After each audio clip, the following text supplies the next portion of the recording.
어머니는 새끼 참새를 손바닥에 올려놓고 울고 있었습니다. 죽지 않게 해달라고 그 작은 생명 하나 살린 덕에 자식이 병에서 깨어났다고 말했습니다. 무심코 흘려보낼 수도 있는 장면. 그러나 부처님께선 그 순간을 복의 뿌리라 하셨습니다. 이제 그 말씀의 깊은 뜻을 조용히 되새겨봅니다. 세상 모든 인연은 흘러가고 다시 돌아옵니다.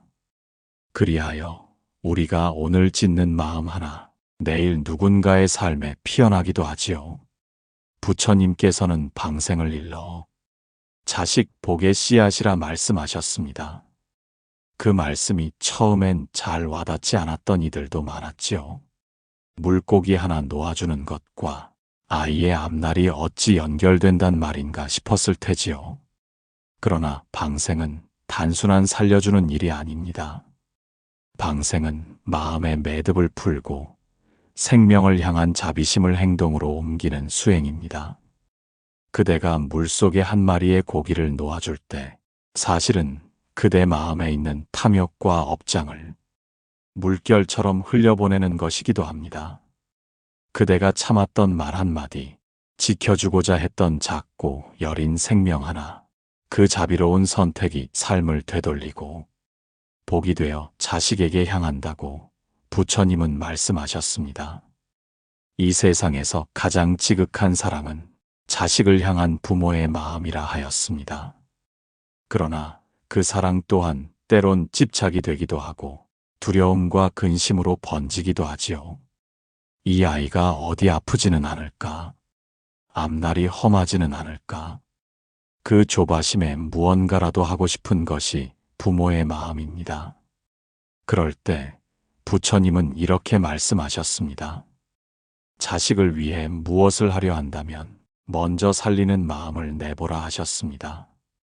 그대가 생명을 살리는 그 한 행위가 자식을 위한 가장 깊은 공양이 될 것이라 하셨습니다.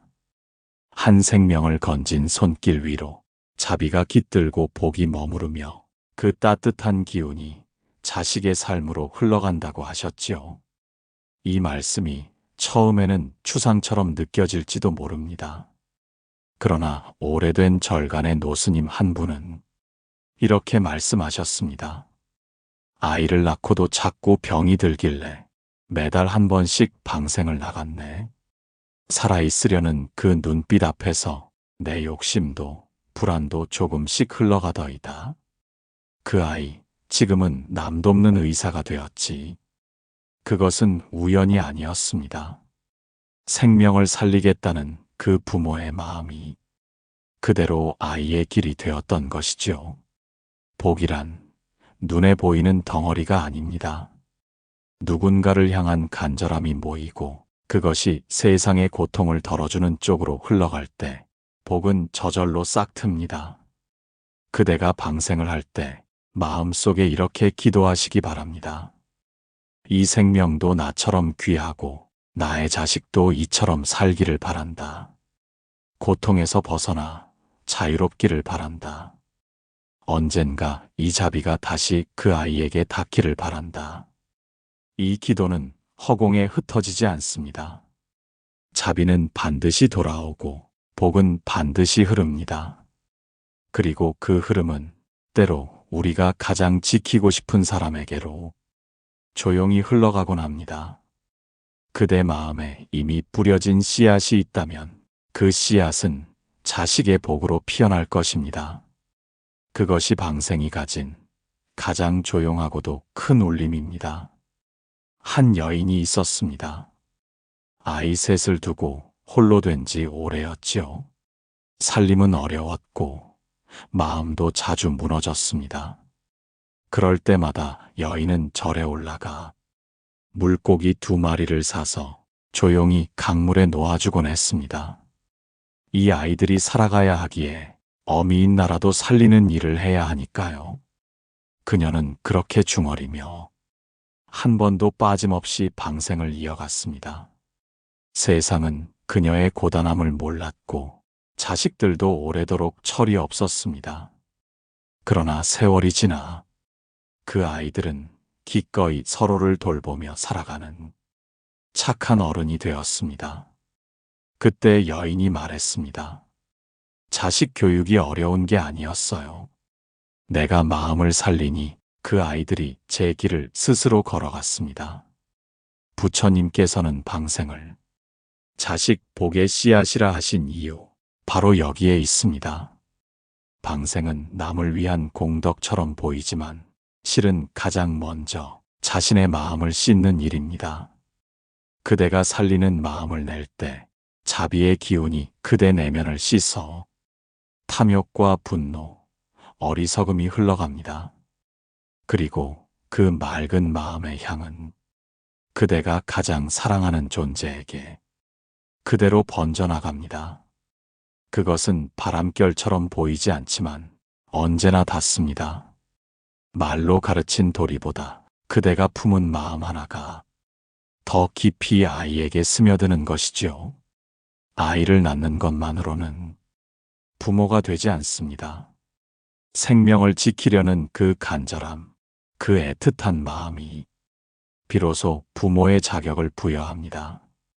방생은 그 마음을 길러주는 수행입니다. 세상의 약한 것을 외면하지 않으려는 마음, 지켜주려는 발심, 그것이 아이에게 복으로 맺히는 줄 부처님은 아셨던 것입니다. 한 노스님께서는 부모가 매달 방생을 하면 아이의 기운이 부드러워진다고 하셨습니다. 고집이 꺾이고 말이 여려지며 길이 트이기 시작한다고 하셨지요. 그대는 아마 아이에게 줄 수 있는 것이 돈이나 교육뿐이라 여겼을지 모릅니다. 그러나 가장 깊은 선물은 그대 마음 안에 숨겨져 있었습니다. 그것은 생명을 향한 연민이었고 그 연민은 반드시 복이 되어 돌아옵니다. 복은 지어야 옵니다. 그리고 그 복은 자식의 걸음걸이에서, 그들의 말씨에서, 때로는 병이 낫는 순간에서 조용히 드러납니다. 그대를 통해 살게 된 한 생명이 하늘에 기도하고 있다면 그 기도는 그대의 아이에게로 다시 흐를 것입니다. 그것이 인연이고 그것이 업의 환희로운 전환이며 그것이 방생의 본래 뜻입니다. 부처님께선 자식을 위해 기도할 바에야 먼저 작은 생명을 살리는 손을 내밀라 하셨습니다. 살리는 손에는 언제나 복이 깃드니 그 복은 반드시 돌아오는 법이라 하셨습니다. 그대여, 그 손에 자비를 얹고 강물 앞에 서보시기 바랍니다. 그대의 아이가 언젠가 그 강물처럼 흐르고 또 흐르는 삶을 가볍게 건너게 될지도 모르겠습니다. 아침마다 싸우는 소리가 끊이지 않는 집이 있었습니다. 고등학생 아이는 말을 듣지 않았고 부모는 말끝마다 한숨을 섞었습니다. 밥상이 뒤엉켰고 눈빛도 상했습니다.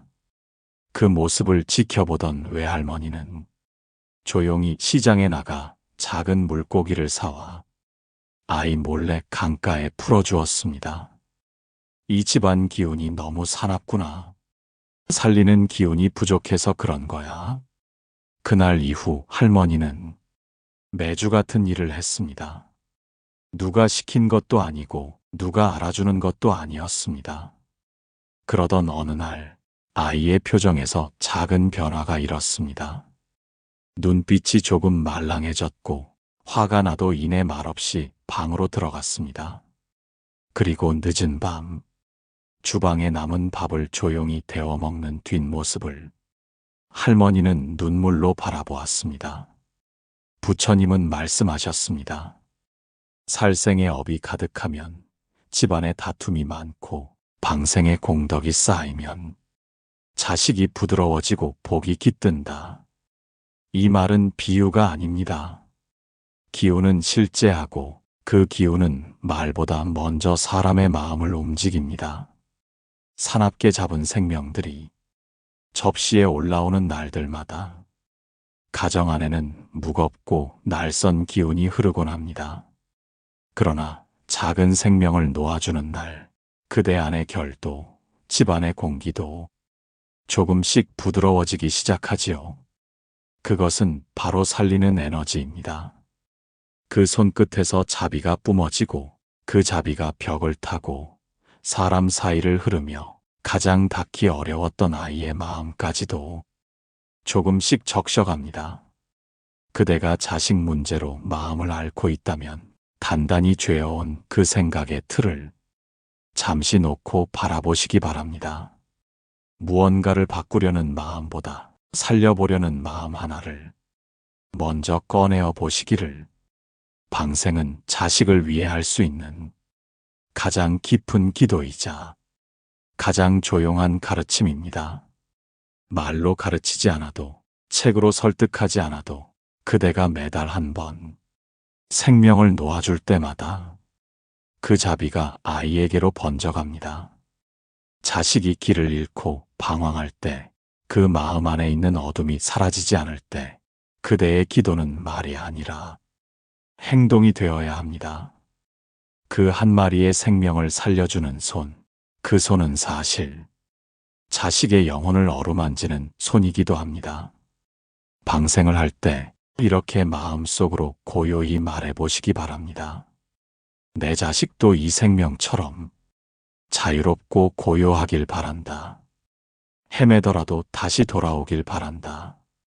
이 기도가 닿기를 바란다. 그 기도는 벽을 넘고 어둠을 지나 자식의 깊은 마음 한 자락에 작은 불빛처럼 도달합니다. 복은 조건이 아닙니다. 자비가 흐르는 방향으로 마음이 움직일 때 그 복은 반드시 흩어지지 않고 가야 할 곳에 머무릅니다. 그대가 살린 생명 하나가 그대 아이의 미래를 지켜주고 있을지도 모릅니다. 눈에 보이지 않기에 더 깊이 믿어야 하는 인연이 있습니다. 부처님은 그것을 방생의 공덕이라 부르셨습니다. 늦은 나이에 아이를 얻은 어느 부부는 아이가 태어난 순간부터 불안 속에 살았습니다. 혹시라도 잘못될까, 혹시라도 잃게 될까. 그 두려움은 매일 아이의 숨소리를 확인하고 밤마다 기도를 반복하는 습관이 되었습니다. 그러던 어느 날 산사에 오른 그들은 스님의 권유로 처음 방생이란 것을 접했습니다. 물고기 몇 마리, 미꾸라지 한 움큼, 작고 연약한 생명들이 두 손에서 흘러나가 강물에 퍼질 때 부부는 처음으로 아이를 붙들지 않는 마음이 무엇인지 배웠습니다. 부처님께서는 살리는 이에게 살림이 머무르고 놓아주는 이에게 복이 깃든다 하셨습니다. 아이를 지키려 애쓰는 마음이 어느 순간 그 아이를 조이게 될 때가 있습니다. 복을 쥐려는 손이 오히려 복을 떠나보내는 일이 생기곤 하지요. 방생은 놓아주는 연습입니다. 불안과 집착을 사로잡으려는 욕망을 살아있는 생명 앞에서 조용히 내려놓는 일입니다. 그리고 그 순간 비로소 복이 들어옵니다.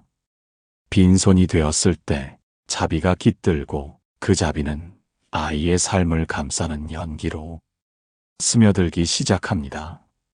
세상의 수많은 부모들은 어떻게 하면 아이가 잘 되겠습니까? 묻곤 합니다. 그때 부처님은 이렇게 말씀하셨습니다. 먼저 살려라. 그대가 살리는 마음을 낼 때 그 마음이 곧 그대 자식의 길을 만든다. 아이의 앞날은 결국 부모의 마음에서 비롯됩니다. 그 마음이 욕심으로 흐르면 아이의 발걸음은 무거워지고 그 마음이 자비로 흐르면 아이의 앞날은 부드러워집니다.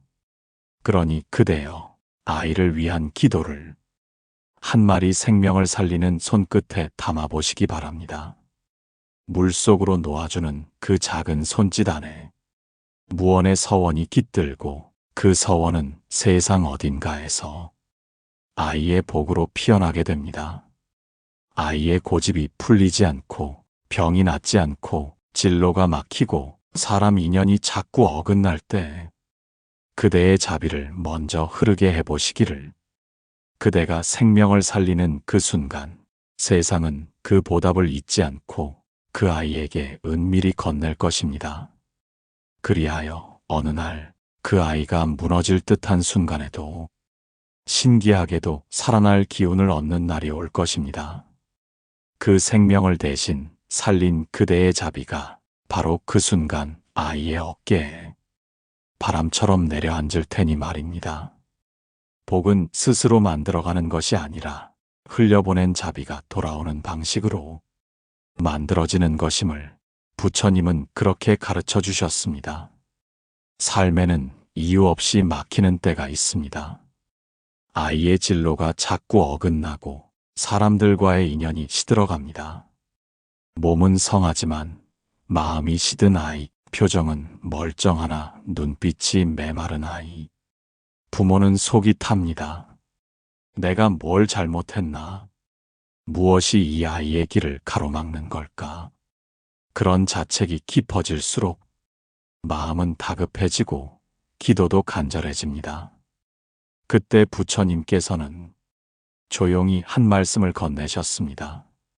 살생이 많으면 마음이 거칠고 자비가 많으면 길이 부드럽다. 그 말씀을 들은 어느 어머니는 자식의 문제를 놓고 병원도 가보고 점도 쳐보고 마음 공부도 해보았지만 결국 작은 고기 한 마리를 놓아주는 방생에서 가장 큰 전환을 맞이했습니다. 아무도 알아주지 않는 그 행위 속에 무너져 있던 복이 깨어나고 길이 열렸다고 고백했습니다. 방생은 단순한 수행이 아닙니다. 그것은 막힌 인연의 물꼬를 트는 지혜입니다. 그대가 물속으로 생명을 돌려보낼 때 함께 흘려보내는 것이 있습니다. 원망, 미움, 불안, 두려움, 그리고 무엇보다 쥐고 있던 마음입니다. 그것을 내려놓는 그 순간 그대 자식의 앞길도 조금씩 부드러워지기 시작합니다. 복은 늘 같은 자리에 있었습니다. 다만 우리가 그것을 놓을 줄 몰랐을 뿐입니다. 자식을 위해 이것저것 쥐고 달리던 그대여, 한 번은 손을 놓고 작은 생명을 놓아보시기를 바랍니다. 그대의 아이가 지금 어디서 마음을 잃고 있다면 그 마음의 길목 어딘가에서 그대가 살린 생명이 등불이 되어 서 있을 것입니다. 부처님은 말씀하셨습니다. 복은 쥐는 손이 아닌 살리는 손에 머무른다. 그 손은 부드러워야 하고 비워져야 하며 가볍게 흔들려야 합니다. 살린다는 것은 그렇게 비우는 일입니다. 그래야 복이 담기지요. 그리고 그 복은 그대가 가장 지키고 싶은 자리에 가장 필요한 순간에 아무 말 없이 도착하곤 합니다. 바람처럼, 기도처럼, 생명처럼 한 스님이 들려주었습니다. 가난한 집안에서 자란 청년이 어찌된 일인지 큰 병 하나 없이 어려운 환경 속에서도 착하고 부지런하게 자라더라는 이야기였습니다. 그 청년의 어머니는 그를 모르고 절도 몰랐지만 장날마다 물고기를 한두 마리씩 사다가 강에 놓아주는 일을 평생처럼 해왔다고 했습니다. 그냥 잡힌 게 안쓰러워서요. 그녀는 그렇게 말했지만 그 작은 연민이 결국은 아이의 평탄한 삶을 만드는 길이 되었다는 것이지요. 부처님께선 말씀하셨습니다. 자식의 복은 그대의 마음을 따르니 자비를 뿌린 이는 그 자식에게 복이 열릴 것이다. 이 말씀은 단지 기도의 방식이 아닙니다. 삶을 바꾸는 힘은 언제나 마음에서 비롯된다는 가장 근본적인 진리입니다. 방생은 업장을 씻는 수행이기도 합니다. 그대가 알지 못하는 조상의 인연, 그대 스스로 짓고 풀지 못한 감정들, 모두가 한 생명을 놓아주는 순간 조금씩 맑아지기 시작합니다. 그리고 그 맑음은 다시 아이의 삶으로 스며듭니다. 어떤 이는 말합니다.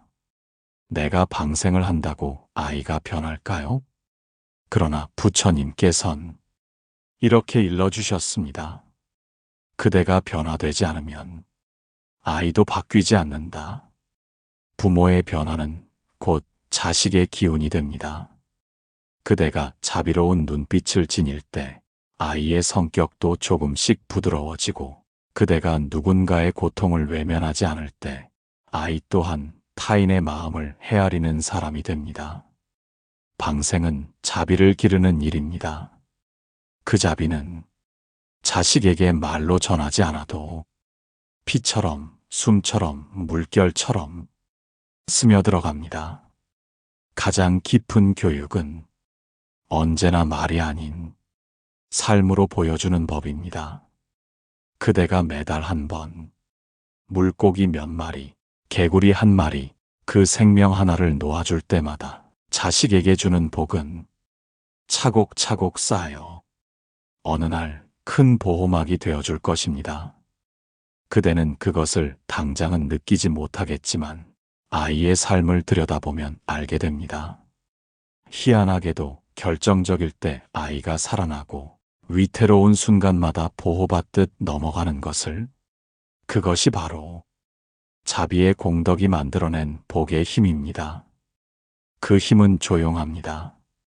크게 울리지 않습니다. 하지만 결코 약하지 않습니다. 세상 어느 부모도 자식의 아픔을 대신 가져갈 수는 없지만 자비로 그 아픔을 가볍게 만들어줄 수는 있습니다. 살리는 손은 곧 아이의 짐을 덜어주는 손입니다. 부처님께서는 그 손에 복이 머문다고 하셨습니다. 오늘도 생명 하나 살린 그대의 손끝에 그대 자식의 평온이 머물기를 이 마음으로 조용히 빌어봅니다. 그 아이는 왜 그렇게 자꾸 아플까요? 절마당 한쪽에서 어깨를 떨던 어느 어머니는 아이의 이름을 수십 번 되뇌며 끝내 참지 못하고 눈물을 흘렸습니다. 부처님 앞에 향을 꽂고 절을 하면서도 마음 한구석엔 왜 우리 아이에게 이런 일이, 그 억울함이 가시지 않았던 것이지요. 스님은 조용히 한마디만 건넸습니다. 생명 하나 살려보시지요. 그게 곧 아이를 위한 가장 깊은 약이 됩니다. 그날 이후 그 어머니는 아이의 병원 진료가 끝나는 날마다 작은 생명 하나를 방생하기 시작했습니다. 때론 물고기, 때론 시장 구석에 놓인 미꾸라지 몇 마리, 그렇게 생명을 살리는 일을 기도 대신으로 삼았지요. 그렇게 3달이 지났을 무렵 아이의 상태는 눈에 띄게 좋아지기 시작했습니다. 약 때문인지 운 때문인지 누구도 딱히 단정 지을 순 없었지만 어머니는 알았습니다. 살린 생명들이 기도가 되어 돌아오고 있다는 것을. 부처님께서는 복은 눈물 속에 있는 것이 아니라 자비 속에 있다 하셨습니다. 그대가 울며 빌던 날들, 하늘은 안타까움만 담아줄 뿐 무엇도 돌려줄 수 없었습니다. 하지만 그대가 생명 하나를 살릴 때 그 순간 자비의 물결이 생기고, 그 물결은 세상 끝 어딘가로 흘러 그대의 자식에게 닿게 됩니다. 이것은 신비한 일이 아니라 아주 분명한 인연의 법칙입니다. 그대의 자비는 결코 헛되지 않으며 그 자비가 담긴 행동은 반드시 공덕으로 열매 맺습니다. 어떤 이는 묻습니다. 그럼 매번 방생을 해야 하나요? 그렇지 않습니다. 그대의 마음 안에 생명을 살리려는 진심이 있다면 그 한 번의 방생도 깊은 공덕이 됩니다. 하지만 우리가 자주 잊히는 세상에 살고 있기에 반복이 마음을 길들이고 반복이 기도를 굳히는 법이기도 하지요. 아이의 길이 자꾸 어긋나는 것 같다면 그대는 아이를 바꾸려 하지 말고 마음을 바꿔보시기 바랍니다. 살리는 마음이 그대 안에 머무르면 그 마음의 결이 아이에게 닿아 그 아이 역시 세상을 대하는 자세가 바뀌기 시작합니다. 눈물로는 복이 자라지 않습니다. 그 눈물에 자비를 더해야만 복은 싹을 틔웁니다. 오늘 그대가 놓아준 생명 하나가 내일 아이의 아픔을 덜어줄지도 모릅니다. 오늘 그대가 내민 손끝의 따뜻함이 내일 아이의 외로움을 막아줄지도 모릅니다. 우린 알 수 없습니다. 하지만 부처님은 아셨습니다. 그래서 말씀하셨습니다. 생명을 향한 자비는 반드시 그대가 사랑하는 사람에게 돌아간다. 그 말씀이 오늘 그대의 마음에도 살며시 닿기를 바랍니다. 이 생을 살아가며 우리는 끝없는 걱정 속에서 자식의 안부를 묻고 그들의 앞날을 위해 기도합니다. 부처님께서 남기신 이 한 말씀, 살리는 손에 복이 머무른다는 그 진리가 그대의 삶에, 그대 자식의 삶에 조용히 빛이 되어 머물기를 기원합니다. 오늘도 그대의 자비가 누군가의 생명을 살리고 있다면 그 복은 이미 시작된 것입니다. 고맙습니다. 그리고 참 잘 오셨습니다.